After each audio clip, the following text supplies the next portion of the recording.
بسم اللہ الرحمن الرحیم اللہم صل علی محمد وعلی آل محمد کما صلیت علی ابراہیم وعلی آل ابراہیم انک حمید مجید اللہم بارک علی محمد وعلی آل محمد کما بارکت علی ابراہیم وعلی آل ابراہیم انک حمید مجید۔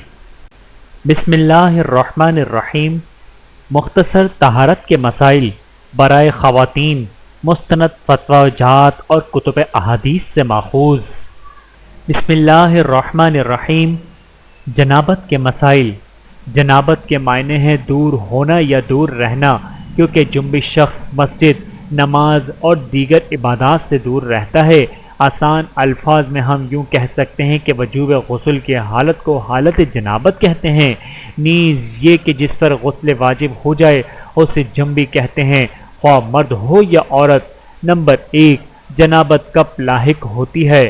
مندرجہ ذیل 4 حالتوں میں مسلمان مرد اور عورت کو جنابت لاحق ہو جاتی ہے اور اس پر غسل کرنا فرض ہو جاتا ہے۔ نمبر 1، جوش کے ساتھ منی خارج ہونے کے بعد، اس میں احتلام بھی شامل ہے۔ نمبر 2، صحبت یعنی ہم بستری کے بعد۔ نمبر 3، حیض کے ایام ختم ہونے پر۔ نمبر 4، نفاس کے بعد وہ خون جو بچی کی پیدائش پر جاری ہوتا ہے۔ نمبر 3، صحبت میں کیا صرف دخول سے ہی غسل واجب ہوگا یا انزال یعنی منی کا نکلنا بھی شرط ہے؟ شوہر و بیوی کا صحبت میں صرف دخول ہی غسل واجب کر دیتا ہے، انزال ہونا شرط نہیں ہے۔ خلفائے اربعہ، جمہور صحابہ تابعین فقہ کا یہی موقف ہے۔ فقہ الحدیث۔ نمبر 4، کیا عورت کو بھی احتلام ہوتا ہے؟ جی ہاں، عورت کو بھی احتلام ہو جاتا ہے۔ اس کے معنی یہ ہے کہ خواب میں کچھ دیکھ کر منی نکل جانا۔ صحیح بخاری و صحیح مسلم وغیرہ میں ام سلیم رضی اللہ تعالیٰ عنہ کا واقعہ موجود ہے، جس میں انہوں نے اسی قسم کا سوال رسول اللہ صلی اللہ علیہ وآلہ وسلم سے کیا تھا۔ آپ صلی اللہ علیہ وآلہ وسلم نے فرمایا تھا، جی ہاں، اگر وہ صبح کپڑے پر پانی یعنی منی کا نشان دیکھے۔ معلوم ہوا کہ عورت یا مرد نیند سے اٹھ کر اگر تری یعنی نشان منی دیکھیں تو یہ احتلام کی علامت ہے، لہٰذا ان پر غسل کرنا فرض ہو جاتا ہے۔ اور اگر احتلام کی کیفیت یعنی منظر انہیں یاد ہو لیکن نشان نہ پائیں تو غسل فرض نہیں ہوگا۔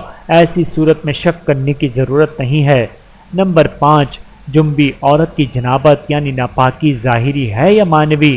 کیا اسے ہاتھ لگانا، اس کے ہاتھ کا پکا ہوا کھانا کھانا جائز ہے؟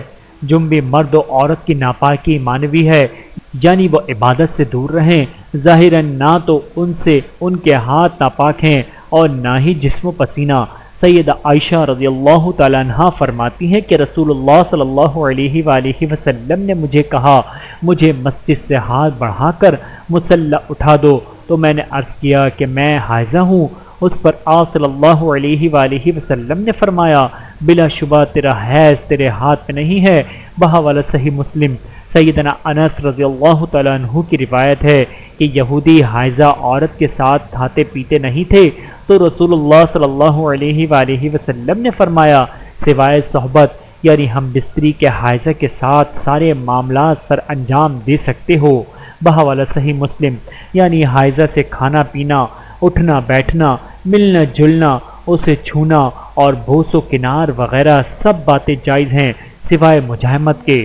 نمبر 6، کپڑوں پر اگر منی لگ جائے تو اس کپڑے کو دھو لینا چاہیے۔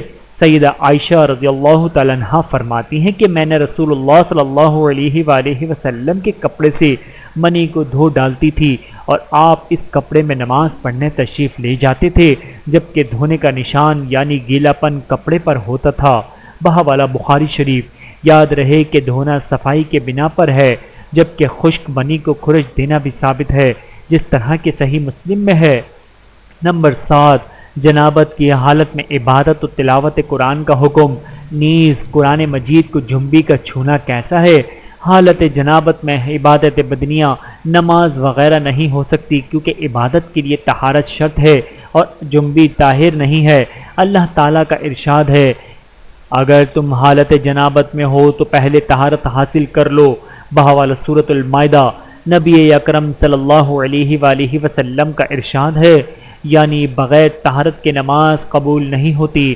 بحوالہ صحیح مسلم سیدنا علی رضی اللہ تعالیٰ عنہ سے مروی ہے کہ رسول اللہ صلی اللہ علیہ وآلہ وسلم نے فرمایا منی خارج ہونے کی صورت میں غسل واجب ہے۔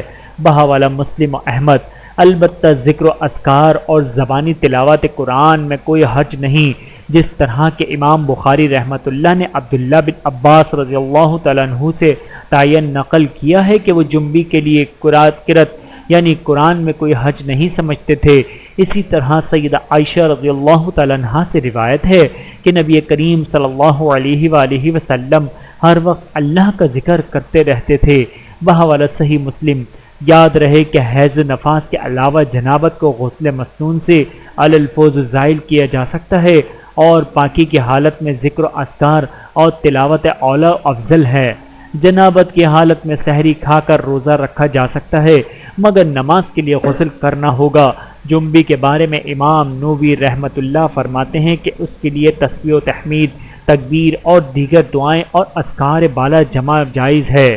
بحوالہ نماز نبوی باقی رہا جنبی کا قرآن مجید کو چھونا، ہاتھ لگانا، تو امام مالک رحمۃ اللہ نے اپنی موطا میں باب قائم کیا ہے الامر بالوضو لمن مسکن القرآن، یعنی جو قرآن کو ہاتھ لگا اس کے لیے وضو کا حکم، اور پھر یہ حدیث ذکر کی ہے کہ قرآن کو صرف طاہر یعنی پاک ہی ہاتھ لگائے۔ بعض آثار صحابہ بھی اسی کے معید میں ہیں۔ بحوالہ فقہ الحدیث تمام روایت و آثار کو مد نظر رکھتے ہوئے زیادہ مناسب یہی معلوم ہوتا ہے کہ قرآن پکڑنے کے لیے وضو کیا جائے، اور یہ بات یاد رہے کہ جب قرآن پکڑنے کے لیے وضو ضروری ہے تو حالت جنابت یا حالت حیض سے پاک ہونا بالاولیٰ ضروری ہے۔ امام ابن تیمیہ رحمۃ اللہ سے کسی نے سوال کیا کہ قرآن کو بغیر وضو کیے پکڑنا جائز ہے یا نہیں، تو انہوں نے جواب میں ائمہ اربعہ کا مذہب نقل کیا کہ قرآن کو صرف طاہر ہی پکڑ سکتا ہے، اور مزید ذکر کیا کہ سیدنا سلمان فارسی، سیدنا عبداللہ بن عمر رضی اللہ تعالیٰ عنہ کا بھی یہی موقف ہے، نیز صحابہ میں ان کا کوئی مخالف و معروف نہیں۔ بحوالہ فقہ الحدیث خلاصہ یہ ہوا کہ حالت جنابت میں قرآن مجید کو ہاتھ لگانے سے اجتناب کرنا چاہیے۔ نمبر 8 کیا حالت جنابت میں مسجد میں جا سکتے ہیں؟ حالت جنابت میں مسجد میں قیام نہیں کیا جا سکتا، البتہ بوقت ضرورت مسجد میں گزرنا جائز ہے۔ رسول اللہ صلی اللہ علیہ وآلہ وسلم نے فرمایا بلا شبہ میں حائضہ اور جنبی کے لیے مسجد میں داخلہ جائز قرار نہیں دیتا۔ بحوالہ سنن ابی داود گزرنے کی دلیل اللہ کا یہ فرمان ہے، یعنی حالت جنابت میں مسجد میں نہ آؤ مگر یہ کہ کوئی گزرنے والا ہو۔ نمبر 9 غسل جنابت سے قبل ہم بستری یعنی جماع کرنا کیسا ہے؟ غسل جنابت سے قبل سونا یا ہم بستری کرنا زن و شو کا جائز ہے، مگر مستحب یہ ہے کہ سونے سے قبل وضو کر لیا جائے۔ اسی طرح صحبت سے قبل بھی وضو کرنا یا غسل کرنا بھی استحابی عمل ہے۔ سیدنا ابو سعید الخدری رضی اللہ تعالیٰ عنہ سے روایت ہے کہ رسول اللہ صلی اللہ علیہ وآلہ وسلم نے فرمایا جب تم میں سے کوئی اپنی اہلیہ سے مباشرت و ہم بستری کرے اور پھر دوبارہ لوٹنے یعنی جمع کرنے کا ارادہ کرے تو اسے وضو کر لینا چاہیے۔ بحوالہ مسلم، مستند احمد وغیرہ۔ اسی طرح حضرت انس بن مالک رضی اللہ تعالیٰ عنہ سے مروی ہے کہ نبی علیہ السلام ایک ہی غسل کے ساتھ اپنی بیویوں کے پاس چکر لگا کر آتے تھے یعنی مباشرت کرتے، اور اگر ہر مباشرت سے قبل غسل کر لے تو اس عمل کو زیادہ طہارت و پاکیزگی اور نشاط سے تعبیر کیا گیا ہے۔ بحوالہ سنن ابی داود۔ نمبر 10 غسل جنابت کرنا ہو اور پانی نہ ملے تو تیمم کرنا کیسا ہے؟ کیفیت تیمم کیا ہوگی؟ جس شخص کو پانی نہ ملے یعنی میسر نہ ہو اس کے لیے تیمم کے ساتھ وہ کام جائز ہو جاتے ہیں جو وضو اور غسل کر لینے کے بعد جائز ہوتے ہیں۔ سورۃ المائدہ میں تیمم کی تفصیل بیان کی گئی ہے۔ یاد رہے کہ بسا اوقات پانی موجود ہوتا ہے مگر قابل استعمال نہیں، یا پھر خود بندہ یا بندی ہی معذور ہے، پانی استعمال کرنے سے بیماری کے بڑھ جانے یا جان چلے جانے کا خطرہ ہے، تو ایسی تمام حالتوں میں مٹی سے تیمم کیا جا سکتا ہے جو کہ وضو اور غسل جنابت وغیرہ سے کفایت کر جاتا ہے۔ اللہ نے جنبی کے لیے فرمایا، ترجمہ یا تم نے عورتوں کو چھوا ہو یعنی جمع کیا ہو تو تیمم کر لو۔ بحوالہ سورۃ المائدہ۔ حدیث میں ذکر ہے کہ سفر میں نماز ادا کرتے ہوئے ایک شخص نے نماز میں شرکت نہ کی تو نماز کے بعد نبی کریم صلی اللہ علیہ وآلہ وسلم نے اس سے پوچھا تمہیں کس چیز نے نماز سے روک دیا؟ تو اس نے جواب دیا کہ مجھے جنابت لاحق ہے اور پانی بھی میسر نہیں ہے۔ تو آپ صلی اللہ علیہ وآلہ وسلم نے فرمایا تم مٹی سے تیمم کر لو، بلا شبہ تمہیں کفایت کر دی جائے گی۔ بحوالہ بخاری و مسلم۔ ثابت ہوا کہ جماع و مباشرت اور احتلام وغیرہ کے بعد اگرچہ غسل ضروری ہے لیکن پانی نہ ملنے کی صورت میں مٹی سے تیمم کرنا بھی کافی ہو جاتا ہے۔ باقی رہا کہ تیمم کرنا کیسا ہے تو حدیث میں اس کی وضاحت اس طرح ہے، سب سے پہلے دونوں ہاتھ زمین یعنی مٹی پر مارے جائیں، پھر دونوں ہاتھوں میں پھونک ماری جائے اور پھر چہرے اور دونوں ہتھیلیوں کا مسح کر لیا جائے۔ یاد رہے کہ کوہنیاں اس میں شامل نہیں ہیں۔ تیمم کا یہ طریقہ وضو اور غسل دونوں سے کفایت کرے گا۔ جنبی کو زمین میں لوٹ پوٹ ہونے کی ضرورت نہیں۔ تیمم کی ابتدا میں بسم اللہ پڑھنی چاہیے کیونکہ یہ وضو کے قائم مقام ہے۔ نیز یہ بھی معلوم ہوا کہ تیمم میں ہاتھ و چہرے کا مسح صرف ایک دفعہ ہی ہوگا۔ نمبر 11، غسل جنابت میں عورت کا گوندے ہوئے بال چوٹی کھولنا کیا ضروری ہے؟ غسل جنابت کے دوران یا غسل حیض میں عورت پر ضروری نہیں کہ وہ اپنے سر کی مینڈیاں کھولے، جیسے کہ سیدہ ام سلمہ رضی اللہ تعالیٰ عنہا بیان کرتی ہیں کہ میں نے عرض کیا اے اللہ کے رسول صلی اللہ علیہ وآلہ وسلم، میں نے اپنے سر کے بال مینڈیوں کی صورت میں باندھ لیتی ہوں، کیا غسل جنابت کے لیے انہیں کھولوں؟ ایک روایت میں غسل حیض کا بھی ذکر ہے تو آپ صلی اللہ علیہ وآلہ وسلم نے فرمایا نہیں، بس تم اپنے سر پر 3 چلو یعنی لب پانی بہا دو کافی ہے۔ یہ حدیث صحیح مسلم و مستند احمد وغیرہ میں ہے۔ بحوالہ فتوی برائے خواتین اسلام۔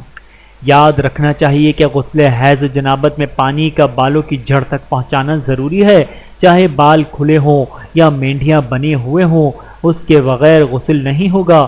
اسی طرح ناخن پالش کا ہٹانا اور زائل کرنا بھی ضروری ہے۔ نمبر 12، جنابت، حیض، نفاس اور جمعہ وغیرہ کے لیے فقط ایک ہی غسل کفایت کرے گا یا الگ الگ غسل کرنا ہوگا؟ فتوی برائے خواتین اسلام میں صفحہ نمبر 23 میں سعودیہ کی دائمہ افتہ کمیٹی کی طرف سے اس سوال کا یہ جواب لکھا گیا ہے کہ جس پر ایک سے زیادہ غسل واجب ہوں اس کے لیے تمام غسل کے بدلے ایک غسل کرنا کافی ہے، بشرطے کہ تمام موجبات غسل کے رفع و ازالہ اور نماز اور اس جیسے دیگر اعمال مثلا طواف و مباح ہونے کی نیت کر لے۔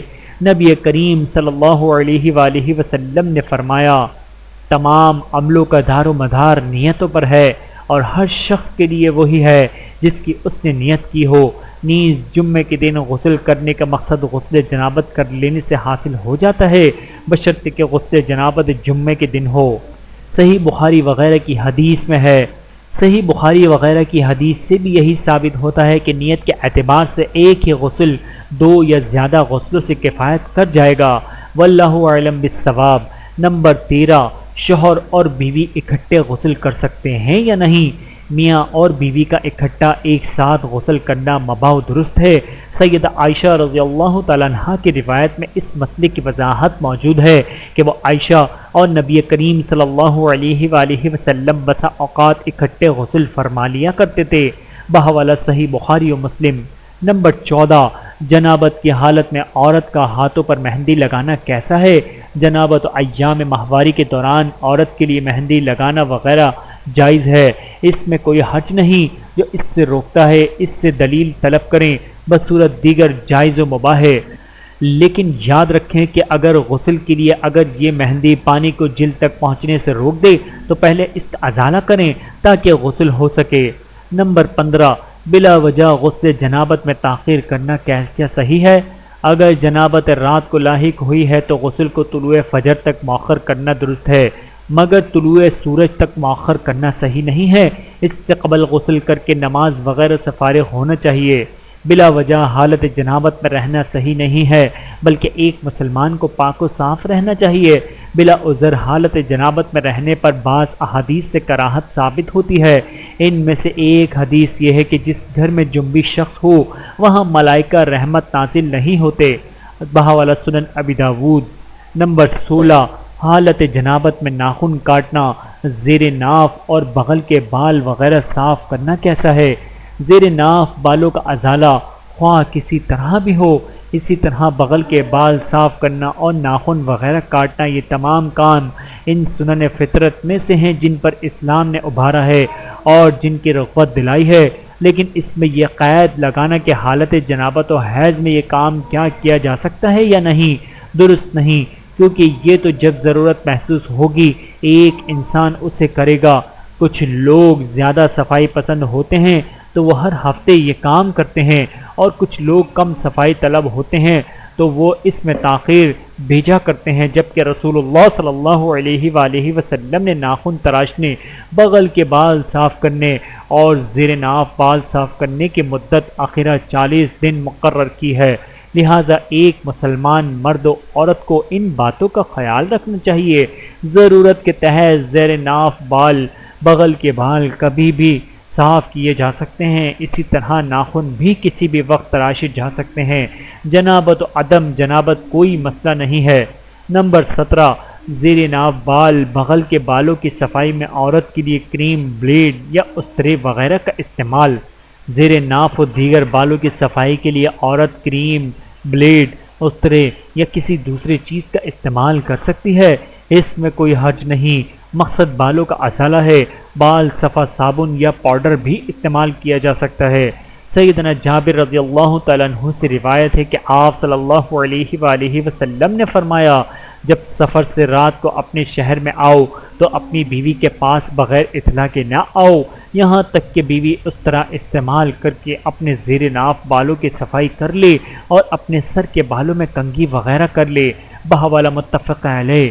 اس سے ثابت ہوا کہ زیر ناف بالوں وغیرہ کی صفائی میں مرد و عورت یکساں حکم رکھتے ہیں، لہٰذا مقررہ مدت تک ہر حال میں کسی بھی طرح صفائی کر لینی چاہیے اور مقررہ مدت سے قبل صفائی کرنا مستحب ہے۔ اللہ تعالی ہم سب کو عمل کرنے کی توفیق عطا فرمائے، آمین ثم آمین۔ ویڈیو دیکھنے کا بہت شکریہ۔ مزید ویڈیوز دیکھنے کے لیے ہمارے چینل کو سبسکرائب کریں۔ اگر ویڈیو پسند آئے تو لائک کریں۔ اچھی بات کو دوسروں تک پہنچانا صدقہ جاریہ ہے۔ جزاکم اللہ خیرا کثیرا۔ اپنا اور اپنے پیاروں کا بہت زیادہ خیال رکھیے گا اور مجھے دعاؤں میں یاد رکھیے گا۔ Take care. اللہ حافظ۔